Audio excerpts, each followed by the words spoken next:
I'd like to tell you about the strangest secret in the world. Some years ago, the late Nobel Prize-winning Dr. Albert Schweitzer was being interviewed in London, and a reporter asked him, "Doctor, what's wrong with men today?" And the great doctor was silent a moment, and then he said, "Men simply don't think." It's about this that I want to talk with you. We live today in a golden age. This is an era that man has looked forward to, dreamed of, and worked toward for thousands of years. But since it's here, we pretty well take it for granted. We in America are particularly fortunate to live in the richest land that ever existed on the face of the earth, a land of abundant opportunity for everyone. But do you know what happens? Well, let's take 100 men who start even at the age of 25. Do you have any idea what will happen to those men by the time they're 65? These 100 men who all start even at the age of 25 believe they're going to be successful. If you ask any one of these men if he wanted to be a success, he'd tell you he did. And you'd notice that he was eager toward life, that there was a certain sparkle to his eye, an erectness to his carriage, and life seemed like a pretty interesting adventure to him. But by the time they're 65, 1 will be rich. 4 will be financially independent. 5 will still be working. 54 will be broke. Now think a moment. Out of the 100, only 5 make the grade. Now why do so many fail? What has happened to the sparkle that was there when they were 25? What's become of the dreams, the hopes, the plans? And why is there such a large disparity between what these men intended to do and what they actually accomplished? When we say about 5% achieve success, we have to define success. And here's the best definition I've ever been able to find. Success is the progressive realization of a worthy ideal. If a man is working toward a predetermined goal and knows where he's going, that man is a success. If he's not doing that, he's a failure. Success is the progressive realization of a worthy ideal. Rollo May, the distinguished psychiatrist, wrote a wonderful book called Man's Search for Himself. And in this book he says, the opposite of courage in our society is not cowardice. It is conformity. And there you have the trouble today. It's conformity, people acting like everyone else without knowing why, without knowing where they're going. Now think of it. In America right now, there are over 18 million people 65 years of age and older. And most of them are broke. They're dependent on someone else for life's necessities. Now, we learn to read by the time we're 7. We learn to make a living by the time we're 25. Usually by that time, we're not only making a living, we're supporting a family. And yet, by the time we're 65, we haven't learned how to become financially independent in the richest land that has ever been known. Why? We conform. And the trouble is that we're acting like the wrong percentage group, the 95 who don't succeed. Now, why do these people conform? Well, they really don't know. These people believe that their lives are shaped by circumstances, by things that happen to them, by exterior forces. They're outer-directed people. A survey was made one time that covered a lot of men, working men, and these men were asked, "Why do you work? Why do you get up in the morning?" 19 out of 20 had no idea. If you ask them, they'll say, well, everyone goes to work in the morning, and that's the reason they do it, because everyone else is doing it. Now let's get back to our definition of success. Who succeeds? The only person who succeeds is the person who is progressively realizing a worthy ideal. He's the person who says, I'm going to become this, and then begins to work toward that goal.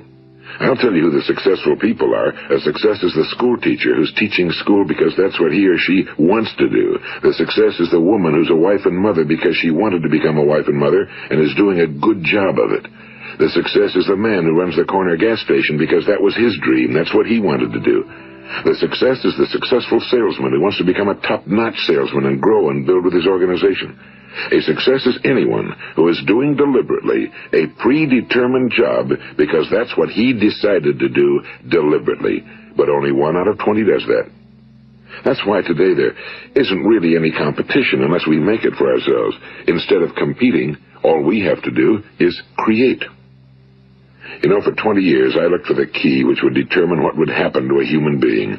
Was there a key I wanted to know which would make the future a promise that we could foretell to a large extent?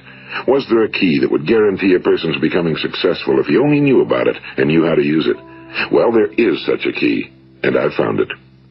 Have you ever wondered why so many men work so hard and honestly without ever achieving anything in particular, and others don't seem to work hard and yet seem to get everything? They seem to have the magic touch. You've heard them say that about someone. Everything he touches turns to gold. And have you ever noticed that a man who becomes successful tends to continue to become successful? And on the other hand, have you noticed how a man who's a failure tends to continue to fail? Well, it's because of goals. Some of us have goals, some don't. People with goals succeed because they know where they're going. It's that simple. Think of a ship leaving a harbor, and think of it with the complete voyage mapped out and planned. The captain and crew know exactly where it's going and how long it'll take. It has a definite goal. Now, 9,999 times out of 10,000, it will get to where it started out to get. Now, let's take another ship, just like the first, only let's not put a crew on it or a captain at the helm. Let's give it no aiming point, no goal, no destination. We just start the engines and let it go. I think you'll agree with me that if it gets out of the harbor at all, it will either sink or wind up on some deserted beach, a derelict. It can't go anyplace because it has no destination and no guidance, and it's the same with a human being. Take the salesman, for example. There's no other person in the world today with the future of a good salesman. Selling is the world's highest paid profession, if we're good at it and if we know where we're going. Every company needs top-notch salesmen, and they reward those men. The sky's the limit for them. But how many can you find? Someone once said the human race is fixed, not to prevent the strong from winning, but to prevent the weak from losing. The American economy today can be likened to a convoy in time of war. The entire economy is slowed down to protect its weakest link, just as the convoy had to go at the speed that would permit its slowest vessel to remain in formation. That's why it's so easy to make a living today. It takes no particular brains or talent to make a living and support a family today. So we have a plateau of so-called security, if that's what a person's looking for. But we do have to decide how high above this plateau we want to aim. Now let's get back to the strangest secret in the world, the story that I wanted to tell you today. Why do men with goals succeed in life and men without them fail? Well, let me tell you something which, if you really understand it, will alter your life immediately. If you understand completely what I'm going to tell you from this moment on, your life will never be the same again. You will suddenly find that good luck just seems to be attracted to you. The things you want just seem to fall in line, and from now on you won't have the problems, the worries, the gnawing lump of anxiety that perhaps you've experienced before. Doubt, fear, well, they'll be things of the past. Here's the key to success and the key to failure. We become what we think about. Now let me say that again. We become what we think about. Throughout all history, the great wise men and teachers, philosophers and prophets have disagreed with one another on many different things. It's only on this one point that they are in complete and unanimous agreement. Listen to what Marcus Aurelius, the great Roman emperor, said. A man's life is what his thoughts make of it. Disraeli said this, everything comes if a man will only wait. I've brought myself by long meditation to the conviction that a human being with a settled purpose must accomplish it, and that nothing can resist a will that will stake even existence for its fulfillment. Ralph Waldo Emerson said this, a man is what he thinks about all day long. William James said, the greatest discovery of my generation is that human beings can alter their lives by altering their attitudes of mind. And he also said, we need only in cold blood act as if the thing in question were real, and it will become infallibly real by growing into such a connection with our life that it will become real. It will become so knit with habit and emotion that our interest in it will be those which characterize belief. And he also said, if you only care enough for a result, you will almost certainly attain it. If you wish to be rich, you will be rich. If you wish to be learned, you will be learned. If you wish to be good, you will be good. Only you must then really wish these things, and wish them exclusively, and not wish at the same time 100 other incompatible things just as strongly. In the Bible, you read in Mark 9:23, if thou canst believe, all things are possible to him that believeth. My old friend Dr. Norman Vincent Peale put it this way, this is one of the greatest laws in the universe. Fervently do I wish I had discovered it as a very young man. It dawned upon me much later in life, and I found it to be one of the greatest, if not my greatest discovery outside of my relationship to God. The great law, briefly and simply stated, is that if you think in negative terms, you will get negative results. If you think in positive terms, you will achieve positive results. That is the simple fact, he went on to say, which is at the basis of an astonishing law of prosperity and success.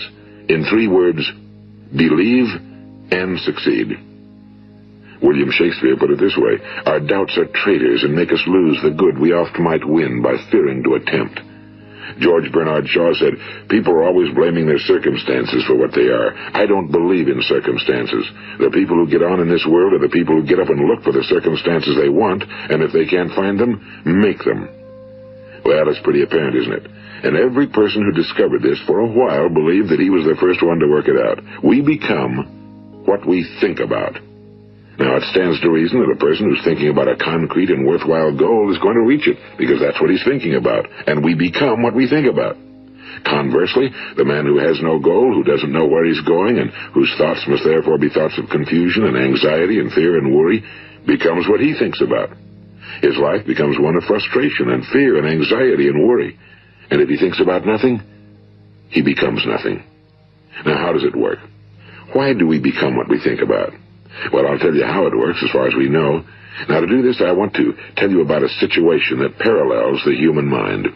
Suppose a farmer has some land, and it's good fertile land.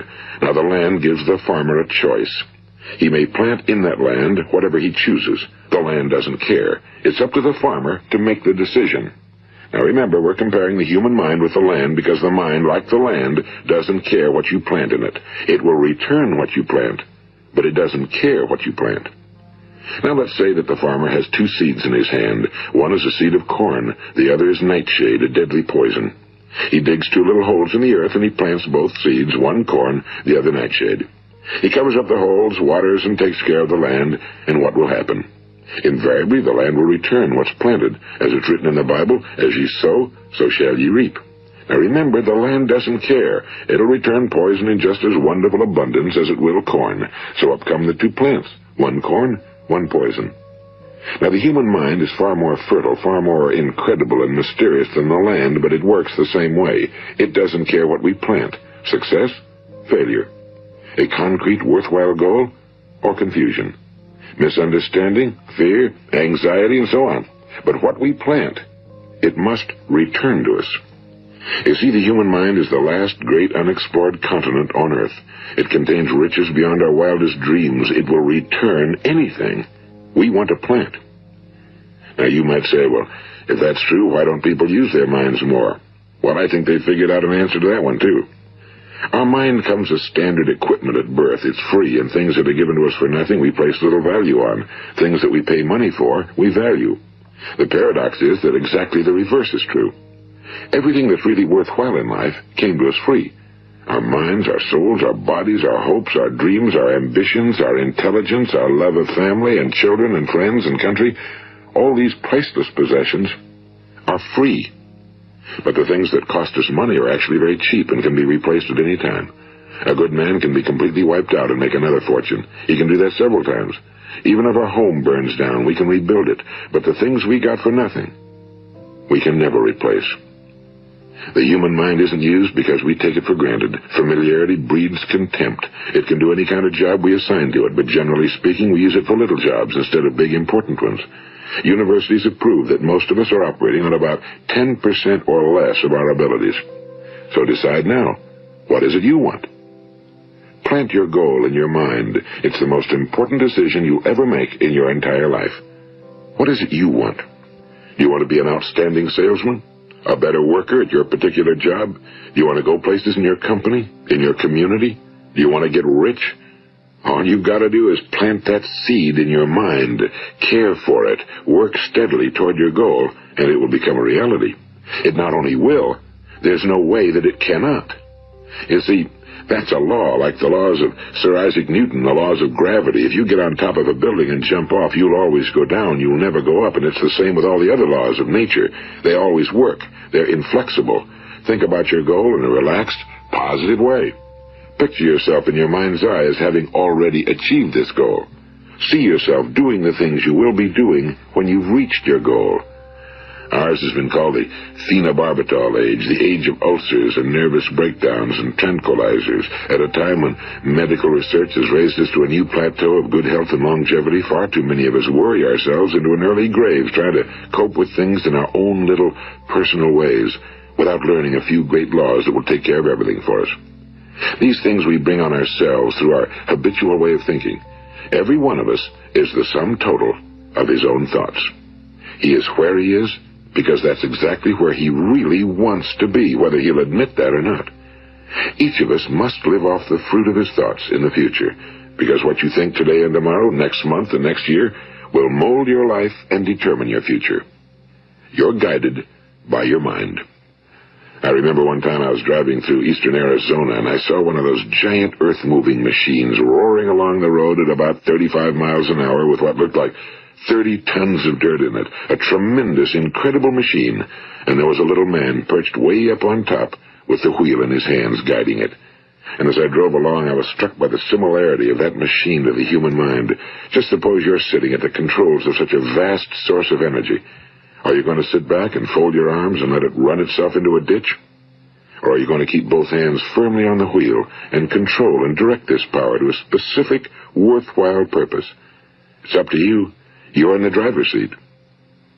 You see, the very law that gives us success is a two-edged sword. We must control our thinking. The same rule that can lead a man to a life of success, wealth, happiness, and all the things he ever dreamed of for himself and his family. That very same law can lead him into the gutter. It's all in how he uses it, for good or for bad. This is the strangest secret in the world. Now, why do I say it's strange, and why do I call it a secret? Actually, it isn't a secret at all. It was first promulgated by some of the earliest wise men, and it appears again and again throughout the Bible, but very few people have learned it, understand it. That's why it's strange, and why for some equally strange reason it virtually remains a secret. I believe that you could go out and walk down the main street of your town and ask one man after another what the secret of success is, and you probably wouldn't run into one man in a month who could tell you. Now, this information is enormously valuable to us if we really understand it and apply it. It's valuable to us not only for our own lives, but the lives of those around us, our families, employees, associates, and friends. Life should be an exciting adventure. It should never be a bore. A man should live fully, be alive. He should be glad to get out of bed in the morning. He should be doing a job he likes to do because he does it well. One time I heard Grove Patterson, the great late editor-in-chief of the Toledo Daily Blade, make a speech, and as he concluded his speech, he said something I've never forgotten. He said, "My years in the newspaper business have convinced me of several things. Among them, that people are basically good, and that we came from someplace, and we're going someplace. So we should make our time here an exciting adventure. The architect of the universe didn't build a stairway leading nowhere." And the greatest teacher of all, the carpenter from the plains of Galilee, gave us the secret time and time again. As ye believe, so shall it be done unto you. I've explained the strangest secret in the world and how it works. Now, on this side, I want to explain how you can prove to yourself the enormous returns possible in your own life by putting this secret to a practical test. I want you to make a test that will last 30 days. It isn't going to be easy, but if you'll give it a good try, it will completely change your life for the better. Now, back in the 17th century, Sir Isaac Newton, the English mathematician and natural philosopher, gave us some natural laws of physics which apply as much to human beings as they do to the movement of bodies in the universe. And one of these laws is that for every action, there is an equal and opposite reaction. Simply stated, as it applies to you and me, it means we can achieve nothing without paying the price. The results of your 30-day experiment will be in direct proportion to the effort you put forth. To be a doctor, you must pay the price of long years of difficult study. To be successful in selling, and remember that each of us succeeds to the extent of his ability to sell. Selling our families on our ideas, selling education in schools, selling our children on the advantages of living the good and honest life, selling our associates and employees on the importance of being exceptional people. To, of course, the profession of selling itself. But to be successful in selling our way to the good life, we must be willing to pay the price. Now, what is that price? Well, it's many things. First, it's understanding emotionally, as well as intellectually, that we literally become what we think about, that we must control our thoughts if we're to control our lives. It's understanding fully that as ye sow, so shall ye reap. Second, it's cutting away all fetters from the mind and permitting it to soar as it was divinely designed to do. It's the realization that your limitations are self-imposed and that the opportunities for you today are enormous beyond belief. It's rising above narrow-minded pettiness and prejudice. And third, it's using all your courage to force yourself to think positively on your own problem, to set a definite and clearly defined goal for yourself, to let your marvelous mind think about your goal from all possible angles, to let your imagination speculate freely upon many different possible solutions, to refuse to believe that there are any circumstances sufficiently strong to defeat you in the accomplishment of your purpose, to act promptly and decisively when your course is clear, and to keep constantly aware of the fact that you are, at this moment, standing in the middle of your own acres of diamonds, as Russell Conwell used to point out. And fourth, save at least 10% of every dollar you earn. It's also remembering that no matter what your present job, it has enormous possibilities if you're willing to pay the price. Now let's just go over the important points in the price each of us must pay to achieve the wonderful life that can be ours. It is, of course, worth any price. 1. You will become what you think about. 2. Remember the word imagination and let your mind begin to soar. 3. Courage. Concentrate on your goal every day. 4. Save 10% of what you earn. And 5. Action. Ideas are worthless unless we act on them. Now, I'll try to outline the 30-day test I want you to make. Keep in mind that you have nothing to lose by making this test and everything you could possibly want to gain. There are two things that may be said of everyone. Each of us wants something, and each of us is afraid of something. I want you to write on a card what it is you want more than anything else. It may be more money. Perhaps you'd like to double your income or make a specific amount of money. It may be a beautiful home. It may be success at your job. It may be a particular position in life. It could be a more harmonious family. Each of us wants something. Now write down on your card specifically what it is you want. Make sure it's a single goal and clearly defined. You needn't show it to anyone, but carry it with you so that you can look at it several times a day. Think about it in a cheerful, relaxed, positive way each morning when you get up. And immediately you have something to work for, something to get out of bed for, something to live for.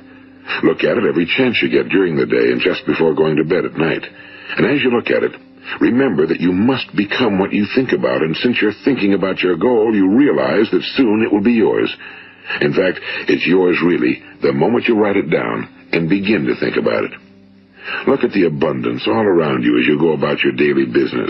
You have as much right to this abundance as any other living creature. It's yours for the asking. Now we come to the difficult part. Difficult because it means the formation of what is probably a brand new habit, and new habits are not easily formed. Once formed, however, it will follow you for the rest of your life. Stop thinking about what it is you fear. Each time a fearful or negative thought comes into your consciousness, replace it with a mental picture of your positive and worthwhile goal. And there will come times when you'll feel like giving up. It's easier for a human being to think negatively than positively. That's why only 5% are successful. You must begin now to place yourself in that group. For 30 days, you must take control of your mind. It will think about only what you permit it to think about. Each day for this 30-day test, do more than you have to do. In addition to maintaining a cheerful, positive outlook, give of yourself more than you've ever done before. Do this knowing that your returns in life must be in direct proportion to what you give. The moment you decide on a goal to work toward, you're immediately a successful person. You are then in that rare and successful category of people who know where they're going. Out of every 100 people, you belong to the top 5. Don't concern yourself too much with how you're going to achieve your goal. Leave that completely to a power greater than yourself. All you have to do is know where you're going. The answers will come to you of their own accord and at the right time. Remember these words from the Sermon on the Mount, and remember them well. Keep them constantly before you this month of your test. Ask, and it shall be given you. Seek, and ye shall find. Knock, and it shall be opened unto you. For every one that asketh receiveth, and he that seeketh findeth, and to him that knocketh it shall be opened. It's as marvelous and as simple as that.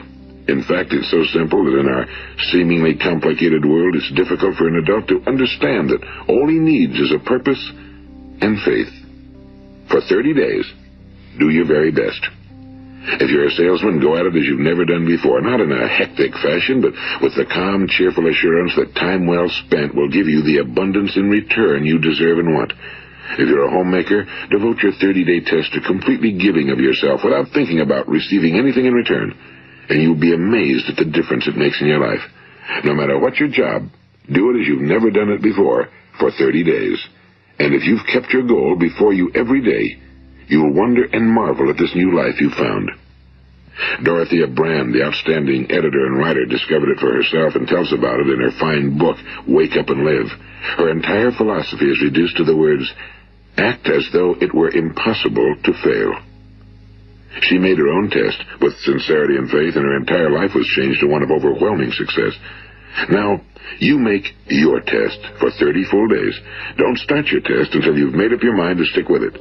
You see, by being persistent, you're demonstrating faith. Persistence is simply another word for faith. If you didn't have faith, you'd never persist. If you should fail during your first 30 days, by that I mean suddenly find yourself overwhelmed by negative thoughts, you've got to start over again from that point and go 30 more days. Gradually, your new habit will form until you find yourself one of that wonderful minority to whom virtually nothing is impossible. And don't forget the card. It's vitally important as you begin this new way of living. On one side of the card, write your goal, whatever it may be. On the other side, write the words we've quoted from the Sermon on the Mount. Ask, and it shall be given you. Seek, and ye shall find. Knock, and it shall be opened unto you. Nothing great was ever accomplished without inspiration. See that during these crucial first 30 days, your own inspiration is kept at a peak. And above all, don't worry. Worry brings fear, and fear is crippling. The only thing that can cause you to worry during your test is trying to do it all yourself. Know that all you have to do is hold your goal before you. Everything else will take care of itself. Remember also to keep calm and cheerful. Don't let petty things annoy you and get you off course. Now, since making this test is difficult, some will say, why should I bother? Well, look at the alternative.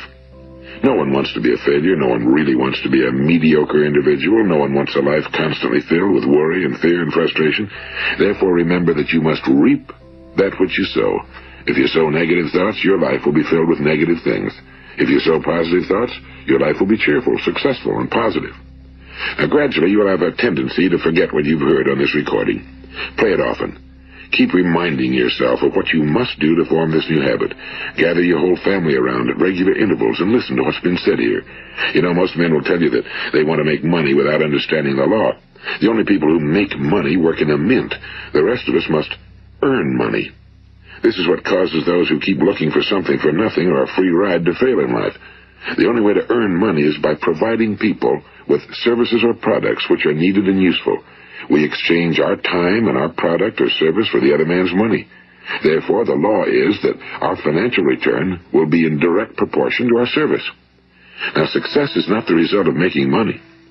Making money is the result of success, and success is in direct proportion to our service. Most people have this law backwards. They believe that you're successful if you earn a lot of money. The truth is that you can only earn money after you're successful. It's like the story of the man who sat in front of the stove and said to it, give me heat, and then I'll add the wood. How many men and women do you know, or do you suppose there are today, who take the same attitude toward life? There are millions. We've got to put the fuel in before we can expect heat. Likewise, we've got to be of service first before we can expect money. Don't concern yourself with the money. Be of service, build, work, dream, create. Do this and you'll find there's no limit to the prosperity and abundance that will come to you. Prosperity, you know, is founded upon a law of mutual exchange. Any person who contributes to prosperity must prosper in turn himself. Sometimes the return will not come from those you serve, but it must come to you from someplace, because that's the law. For every action, there is an equal and opposite reaction. As you go daily through your 30-day test period, remember that your success will always be measured by the quality and quantity of service you render, and money is a yardstick for measuring this service. No man can get rich himself unless he enriches others. Now, there are no exceptions to a law. You can drive down any street in America and from your car estimate the service that's being rendered by the people living on that street. Had you ever thought of this yardstick before? It's interesting. Some, like ministers and priests and other devoted people, measure their returns in the realm of the spiritual, but again, their returns are equal to their service. Once this law is fully understood, any thinking person can tell his own fortune. If he wants more, he must be of more service to those from whom he receives his return. If he wants less, he has only to reduce his service. This is the price you must pay for what you want. If you believe you can enrich yourself by deluding others, you can end only by deluding yourself. It may take some time, but just as surely as you breathe, you'll get back what you put out. Don't ever make the mistake of thinking you can avert this. It's impossible. The prisons and the streets where the lonely walk are filled with people who tried to make new laws just for themselves. We may avoid the laws of man for a while, but there are greater laws that cannot be broken. An outstanding medical doctor recently pointed out 6 steps that will help you realize success. 1. Set yourself a definite goal. 2. Quit running yourself down. 3. Stop thinking of all the reasons why you cannot be successful and instead think of all the reasons why you can. 4. Trace your attitudes back through your childhood and try to discover where you first got the idea you couldn't be successful, if that's the way you've been thinking. 5. Change the image you have of yourself by writing out a description of the person you would like to be. And 6.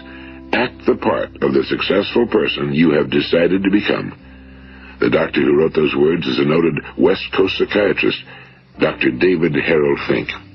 Do what the experts since the dawn of recorded history have told you must do. Pay the price by becoming the person you want to become. It's not nearly as difficult as living unsuccessfully. Make your 30-day test, then repeat it again, and each time it will become more a part of you until you'll wonder how you could ever have lived any other way. Live this new way, and the floodgates of abundance will open and pour over you more riches than you may have dreamed existed. Money? Yes, lots of it. But what's more important, you'll have peace. You'll be in that wonderful minority who lead calm, cheerful, successful lives. Start today. You have nothing to lose, but you have a whole life to win. This is Earl Nightingale, and thank you.